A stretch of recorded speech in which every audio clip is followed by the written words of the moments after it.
on with the live stream because I had already actually bought the bundles, and I'm hoping that the power will come back. So welcome to the live stream. And there is a lot of drama again in politics. So what do we expect? DAP threatened, worried about their party. Nyong'o announcing that Raila Odinga will bid for 2027 presidential position. Murkomen demanding that Gachagua be arrested for he is risking Kenya. At the same time, he had to go on with a psychoanalysis on Gachagua and said that possibly after the impeachment, he must have lost it. So he is insinuating that Gachagua is not very sane and requires some attention. Thanks. The power is back. So let's proceed with our analysis. Of course, I'll be taking 1 hour through this. So thank you for always being here on Live Saga TV. And some of you are here can also support me on Edutainment channel. Of course, I pinned all my channels in within that. So let's start with the youth at Kakamega. Gen Zs are deciding to pinpoint their demands. We saw the US Gen Z pinpointing to Gachagua that they want him to show the national face instead of the Murima only. And of course, this is one of the challenges that most of the opposition are facing, because they are still taking politics at a community level and engaging their own people. Let's say when Matiang goes to US, he wants to deal with the Kisii people instead of Kenyan people. Yet we might have even other Kenyan citizens who are abroad and they want to stand with the opposition, maybe to give their contribution, sponsorship, because they want a one-term aspect. However, it seems that the opposition has not realized this yet. They are still going in US and standing as one community. So we saw that at Matiang'i. Matiang'i went to US and he addressed the Kisii in US. We also saw Gachagua going to US and instead he addressed the Kikuyus in US. He even spoke in his language.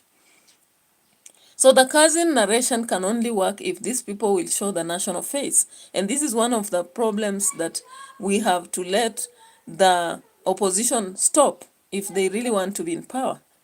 Because it has not come out yet clear that they are standing for the nation. Up to now, that's not very clear.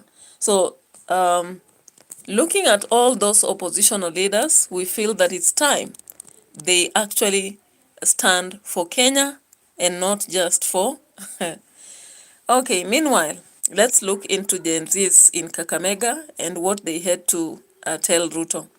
Of course, we had one telling him that the Mujengo jobs are not for everybody. Flame, thank you. Welcome on board. Subscribe to the channel, like the video, and keep sharing my videos. I really long to grow very quick in this channel and reach the 1,000 subscribers and also 4,000 watch hours.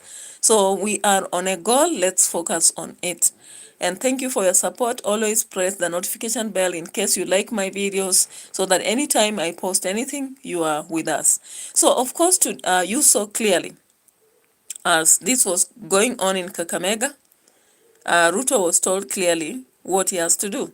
The young people do not fear anymore. They are telling him even if there is housing and you are offering jobs in Mujengo or construction, that's not enough, right? And that is the Kenya we need. People will tell the truth, and I hope the president and his people will not take this at heart. They'll serve the people based on what they want. Because even one young person also reminded the president that he should listen to the voters if he doesn't want to go for one term. And if only he corrects the messes, I don't know how much he can do to correct the damage, because the damage has been great. But sometimes a step back to correct the damages may touch the souls of Kenyans. Who knows? Let's wish them good luck. Now let's get to this news and check into it. As you come to the channel, like the video. We are targeting 30 likes today. We are just 5 minutes deep into our analysis and we have not done a lot. So let's start with this. Guys, look at this. I come from Navaholo. I'm the convener of Coalition of Youth for Devolution. And I want to thank Your Excellency for the work you're doing for the youth of Kenya. Na swali langu kaswa ni you have been very elaborate, especially on the program of the housing and how it's creating jobs. And I want to appreciate that that is a very good strategy. However,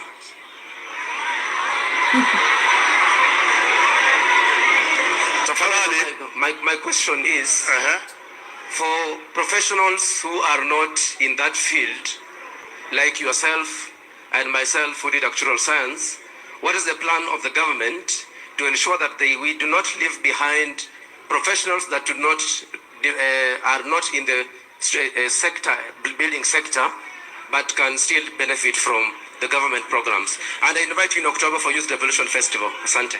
Asante Care from Navagolo. Nafikiri baada ya kusikia swali tutarudi kwenu. Tutarudi kwenu. Sawa. That lady alikuwa anasema maneno ya gender. I don't know why people were making noise when that guy was asking and saying but. Thank you so much, His Excellency. Let's listen to this. My name is Silva Julie Malaho from Bungoma County. I'm here to ask a question. As a government, you are not able to reach out to all places. So we have CBOs, CSOs, NGOs.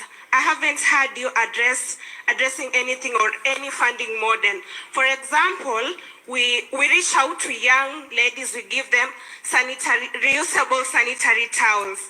And something that the government maybe cannot able to reach out to all those people. And you know, the future is her.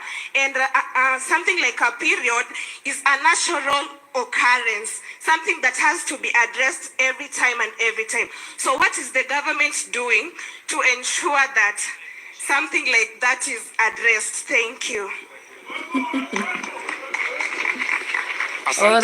All right, guys. Those are 2 questions that were asked to the president. Those are some of the questions that the president was asked, and they are really tough ones, right?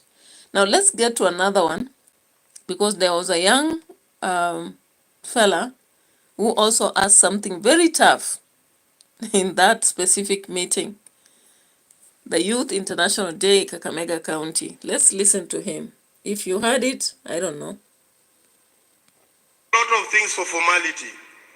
We come, we say, President, in Kenya, we are doing a lot of things for formality. We come, we sit, we talk, you articulate a lot of things, then shida si wewe Bwana President, shida ni watu wako wa mkono.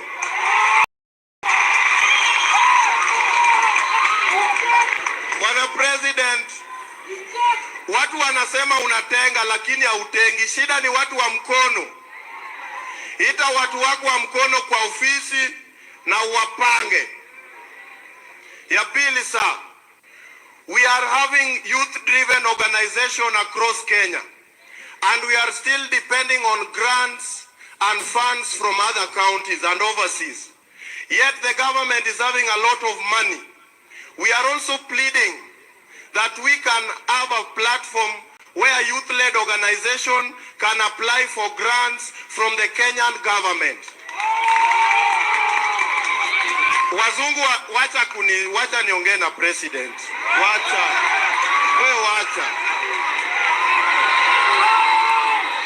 Bwana President, pesa iko kwa serikali yetu ya Kenya, and Kenya is very rich. Wazungu wanatuona kama omba. Yet there is a lot of money from the Kenyan government. If there are youth-led organizations that are doing youth programs, mtupe hizi pesa ili youth wapate kazi at the ground level. Ya mwisho Bwana President, Mimi kama the Dean of Comrades, sisi tunaona umempower sana watu wa secondary. Unaona free food primary hapo Nairobi. Unadhani sisi comrades tumeshiba? All right, that was quite tough, right? Very tough. So the young person decided to speak because this was an open forum. It's a Youth International Day, and the young people are coming up and speaking. Now, for once, I don't know whether Atwoli will come out and say that in those days, someone would not address the president like that. I do not know.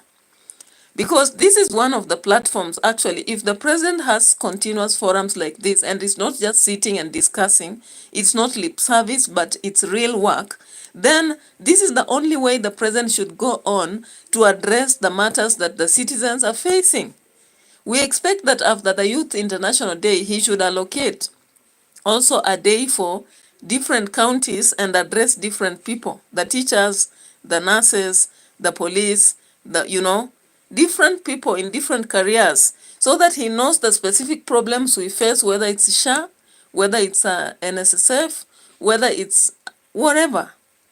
And he should address it, not just listen and write, but also address them by acting, because actions are better than words.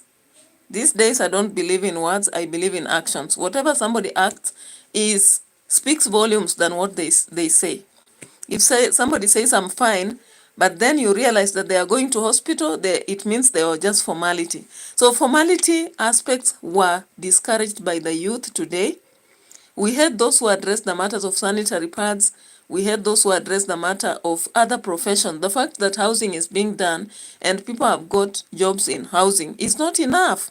We have different people with different professions, and therefore that calls upon the government to put different ways of satisfying different people. If you say that the young people have been covered by housing, that is only a section of Kenya.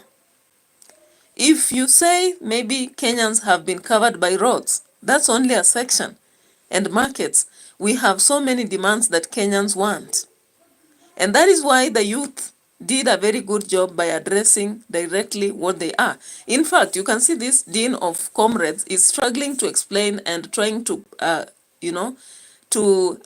massage the ego of the president and tell him, it's not you the problem, but it's the people under you. But the reality is that all this starts with the president. So if he aligns everything in place and avoids using some people to, decide what has to be done, everything will change. Now look, for example, matters surrounding empowerment. Empowerment has been done indeed, but no one knows where the funds come from. So people are raising questions surrounding that. Empowerment has also been done, but some areas people have cried over them. There are areas whereby people do not understand the weight of empowerment, because what happened on the ground was something quite different. Look at the situation of Kisii, where it was indicated that only 2,000 shillings was given to a group of so many women. At the end of the day, women got 64 shillings, and that is quite disturbing if that is the reality of what happened on the ground. Now let's get to another stuff of Anyang' Nyong'o.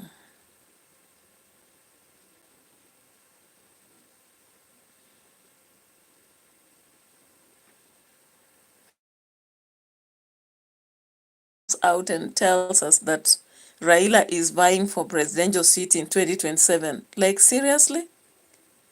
Seriously? It's not quite clear to Kenyans if what Raila exactly wants, because if his fame ended, to say the truth sincerely, let's get to that part. The reality is that his fame ended, and once he decided to eat on the sweat of Kenyans, I don't think anybody anymore trusts in him and his party at large. Maybe individuals within that party should just work out to show us what they are made of. So let's listen at this. Are we together? First, the issue was Sifuna, Edward Sifuna. I think none of you knows how Edwin Sifuna came into ODM. Edwin used to write in the Standard very good articles. And after serving 12 years as Secretary General of ODM, I asked the party leader to allow me to concentrate in developing the research wing of the party and give the technocracy to another Secretary General. We tried a few people. It never worked.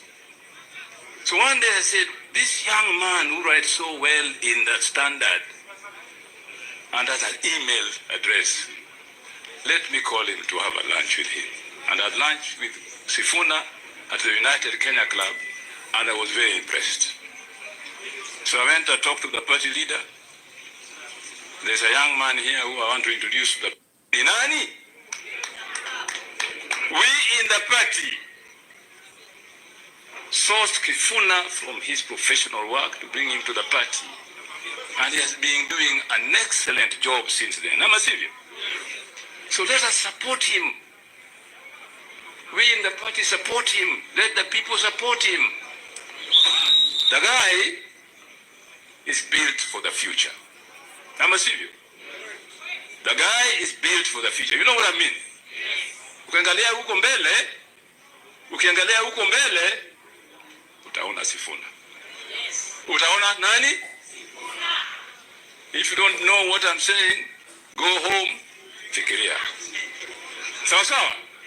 The second person they can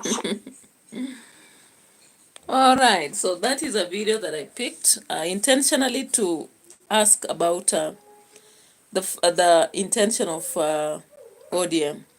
But Nyong'o also told us that in 2027, they have Raila Odinga as the candidate for ODM. And I was like, are you serious as ODM? Does ODM really want to have presidential seat, or they have other intentions? Of course, we've had a lot of gossip about the fact that it's possible ODM will be merging with Kenya Kwanza, which is a possibility. Now, let's get to see the worries at this party that calls itself Democratic Party. And there's a lot of worries that are pressing them down. I don't know why they feel that their party is being pressed down by the president, or it wants to be killed. I'm not so sure about that. But these are the propaganda politics possibly that happen all the time in Kenya. You know, people have to raise eyebrows. They have to show reason why we should listen to them. And so the highlights come with such matters so that we see what they want us to listen to, or they also divert attention from something else. So of course you've had DAP called a meeting, and they are trying to insinuate that the government is pressing their party down. Yeah, so let's just see this one here.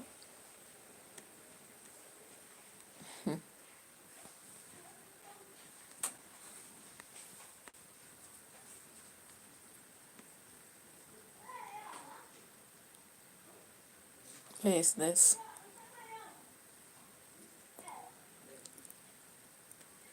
Just give me some while before I get to that. There's a mixture of videos here.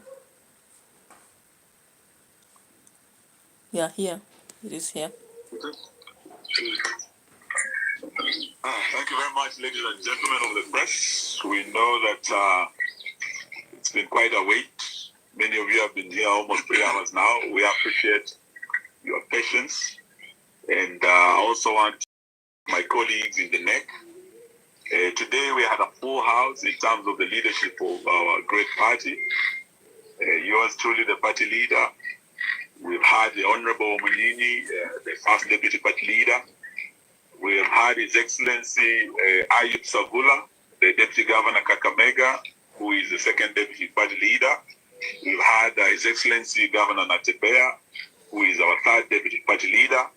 We've had our chairman, the Honorable Muchele, David Muchele, our founder chair, and he remains our chair. We've had our national treasurer, Beatrice is here. We've had our vice chair, the based government. The battle that is coming up in Malava, DAP, Kenya, is going to become a Waterloo. Tukisema one term itaanzia Malava, na DAP Kenya is going to show you what one term is. Tunafuraha sana because now we have a team that will undertake very onerous tasks. All right, so of course you remember the battles that were within DAP, with Natembea feeling like the party holds onto conservative aspects, and they wanted a new leadership that will be representative of Kenya and not just the Luya. And of course they indicated at some point not just Bukusu. So let's see what will happen in the course of the day. Meanwhile, let's turn to something else here that is quite invoking. Let's turn to something here that is quite invoking in relation to Murkomen and what he feels about Gachagua. So he gave a lot of psychoanalysis, you know, purporting that it's possible Gachagua is a psycho. I don't know what your thought is. Type in the comment section what you thought is. Do you think Murkomen is just showing his hate? And there's a time where some people can use psycho situations to actually threat you. And Murkomen went further to actually indicate that if any civil servant will go on with the demands of one term, they'll be dealt with perpendicularly by the government. So let's just check for the video, and I play it for you, because that depicts that either the government is worried or they are thinking of another formula just in case Gachagua comes back into the country and fails to be put on arrest. Let's listen to this. Talking about country, talking about issues of insecurity as though it's a joke, to the extent that he's talking about, he thinks that he's going to parade issues of terrorism in America for him to get votes. Your Excellency, we want to say without fear of contradiction, because he has said he has information and he knows, and he has an agent who is sitting in meetings with Al-Shabaab. As soon as he lands in Kenya, he must record a statement to tell us exactly. And of course, you remember Gachagua said cannot this. help in any investigations because the Kenyan government has not initiated any investigations against William Ruto. The people who have initiated the investigations is the American Senate. So if there is need for us to help in investigations, we'll help the American Senate, not the Kenyan government, because the Kenyan government has not initiated any investigation. All right. So it is what it is. The battle continues. And of course, you've seen most times Gachagua watering down what the government says or what Murkomen says or whatever anybody else says, you know. Now let's get to check something here about the threat Murkomen has given not just to Gachagua, but to anybody else. This is it. This guy talked about Kenya and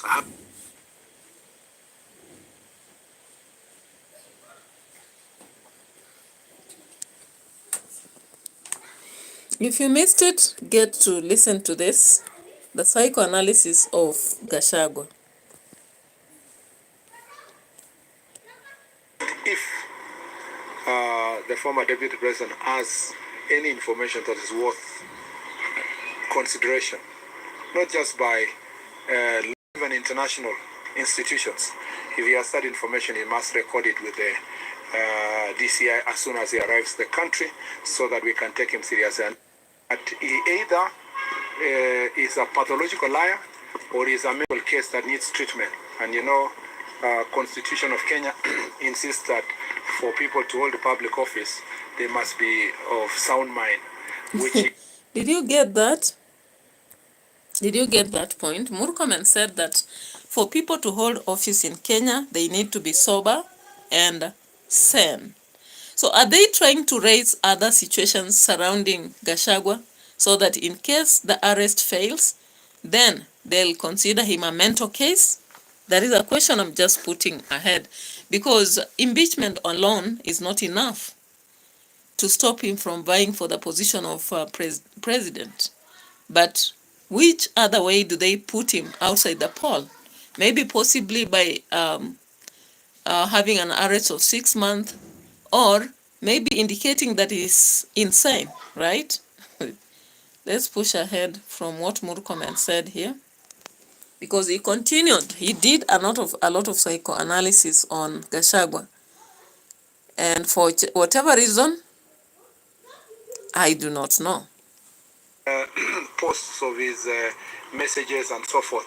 You are actually the ones who encouraging a person who is unwell to continue saying more things that are going to hurt our country. And I think those who are around him should help him get medical treatment, because then there are continuous conversations. Somebody out there may think that he's a serious person. When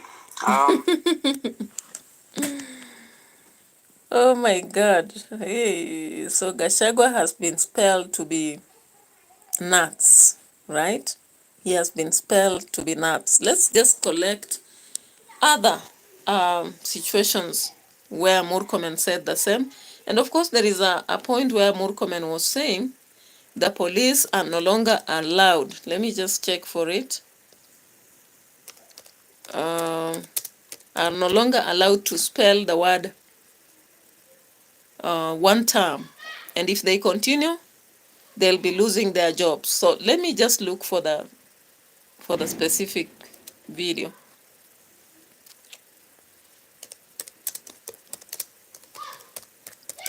Meanwhile, you can chat, like the video, and continue supporting the channel.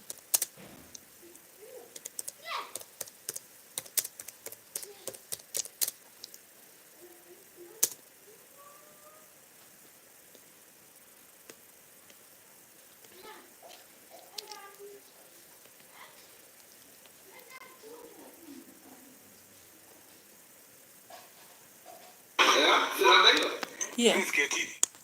So sisi wote ambao tumeandikwa kazi hapa, tuliandikwa tukijua salary ni ngapi, ya? Saa zingine hakuna ofisi, saa zingine hakuna mobility, lakini bado tulikuwa tunataka kazi. Na hata saa hizi ukitoka hapa nje, vijana wengi hawana kazi. Na kitu ya kwanza watakuambia niandike tu. Wewe andika mimi tu ACC. ACC kitangazwa niandike. Unamwambia lakini ACC hawana magari, anakuambia mimi sitaki gari, nitatembea na mguu. Siku yenye ataingia ofisi atakwambia sasa hii kazi gani, hata haina gari, haina heshima. Ya? So kitu ya kwanza lazima tukumbuke. Hii mambo mmesema ni ya ukweli na nitajibu. Lakini ya kwanza ni kwamba tusitumie ile changamoto kwa kazi yako kuwa tukue watu ambao tunazembea kazini. Ama namna gani? Niliwaambia watu wengine juzi, kutoa mtu ya traffic kupea yeye transfer ni ngori. Wakati IG tu ametangaza transfer ya traffic officer, MCA anapiga simu, mbunge anapiga simu, sijui nani chief anapiga simu, anasema huyo ni mwenye mtu mmoja tu tunategemea kwa community yetu akae kwa traffic. Ukimwambia au sijali tunataka tupromote kuwe mtu mkubwa, anasema hataki ukubwa kabisa, ati ni discipline tu kidogo inafanywa. That is not allowed. There is nothing like a man disciplining or an adult disciplining another adult. That is violence. Hiyo ni vita. And we births and death certificate. There is an acute problem in this Masai Mara University. Akafungiwa leso ndio aende kuweka baraza. Sasa wakati anasuluhisha shida, akitaka kusema the government, anaambiwa government sasa imeanguka kwa maji. So we know that we have to make sure that we get rid of all pombe haramu from our court mpaka huko Uganda border, zinaletwa zinakuja kupiganisha watu hapa. Nimewaambia police officers here, the Inspector General. Yeah, so while addressing this police, there is a point at which CS Murkomen said that the police should never think of using the word one term, or else they lose their position. Let me just check, because I saw that. I don't know why I'm not getting it right away, but I'm sure of that. Let me just check on my channel, because I remember I had such a thing, you know.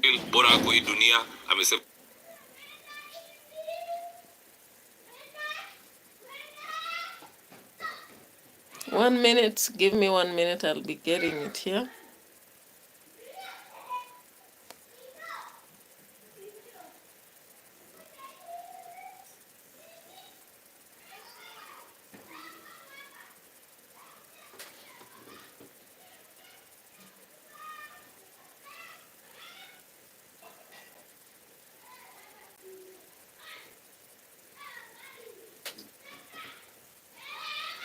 All right, as we continue looking for it, remember, e-citizen panic is, you know, is getting bigger. And the reason why people should be worried about e-citizen is that if you lose your money, you have no way to retrace it. And sometimes we pay IDs, passports, NSSF, NHIF through that. Unfortunately, in case money is lost, we have no way to retrace it. Let's just see this example here. Yeah, I've found that video here. I've found that video here. Bora police officer atapatikana akiongea mambo against the government of the day. Hakuna. It is illegal, it's unconstitutional. Tukipata police officer anasema anatusi rais, anaimba slogans ya siasa, ati police officer bado anataka kuserve the government of the day and the country of the day, na anaongea huko ati ako na political rights, anaita President Kasongo ama anaimba vitu ya one term, that police officer or a public servant should be fired immediately. And I'm not saying... All right, so Murkomen has come hard on the police that they cannot participate anything to do with political. Of course, we've seen the change in the police. For once, the police started to, you know, contravene some of their statements and stand controversial. And so Murkomen decided to use that opportunity when talking to the police to warn them from the chief to the police officers not to take part in politics. However, he's a civil servant, he's taking part in politics, which is illegal, but he's doing it. It's unconstitutional, but he's doing it. It's all about whose drum am I beating? Because he's so sure if a police would still say 2-term, it will not be a problem. But for a police to say 1 term, it becomes a problem because it is taking the cake from his mouth, right? Okay, so let's turn back to see why e-citizen is becoming a serious problem. If you lose your money, forget about it. Let's listen to this.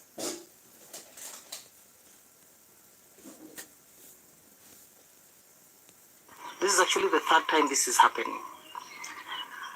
I was, like I was saying, I was trying to pay for annual motor vehicle inspection. So I actually logged onto my e-citizen account, went through the process of application, and yeah, it actually brings you the window where you're supposed to initiate payment. I actually initiated payment. I was paying, first time I tried paying Airtel money. Now what happened is, the amount was actually deducted from my Airtel Money account.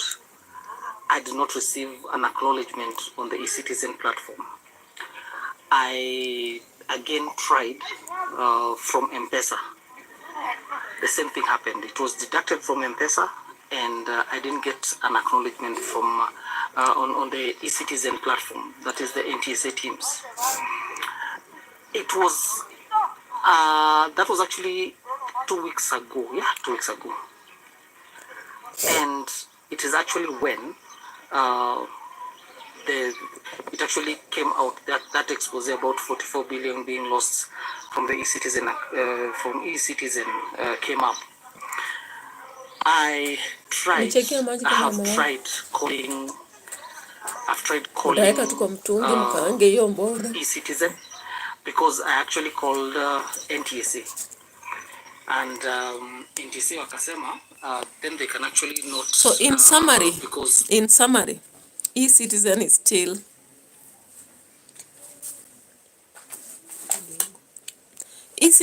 still a platform through which Kenyan citizens are losing their money. And however much the government will not accept, the reality is that people are suffering. You make payments, it's not acknowledged, so you cannot get whatever you need, so you keep trying, you know? And so, this will be the trend because no one is budging from that. They are still protecting and saying that the platform is working, but the reality is it's not. It's not working in all best ways possible. Some people are getting flaunted. All right. Let's get back on track and attend to matters international. You know, JLP versus PNP, Jamaica, Wagwan.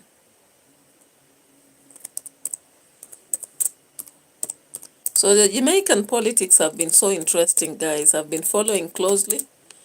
And the kind of politics that has been going on, JLP backed up by American Central Intelligence Agency, and PNP backed up by Soviet Union and Cuba.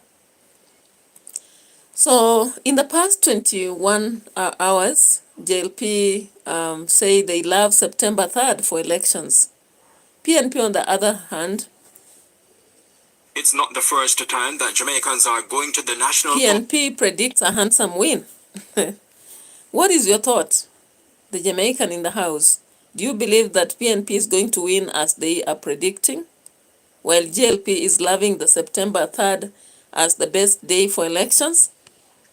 So let's see here. August 10, 2025. The general election date is fixed at Wednesday, September 3. If Prime Minister Holness prevails at the upcoming polls, he would become only the second Jamaican political leader to win 3 consecutive terms. The other being the now retired PJ Patterson of the People's National Party, PNP. In calling all 3 elections that he won, Mr. Patterson used halfway between St. Andrew, making it a hot venue for such announcement. It's where Prime Minister Holness, for the first time, chose to announce the election date. In preparation for that, the streets that run like arteries through the heart of the town were blocked off. By nightfall, the venue had become flooded by a sea of green-clad JLP supporters. I now declare that nomination day will be Monday, August 18th.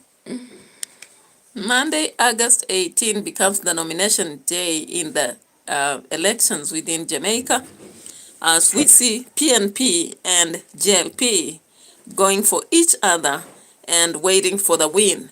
PNP says they'll have a huge win, while JLP says it's good they have 3rd September, so they'll be preparing enough. Now, why Holiness picked this venue? You possibly now understand, right? The bundles are being eaten like no business. So anyway, guys, we have finished our political analysis. Thank you. Have a good day.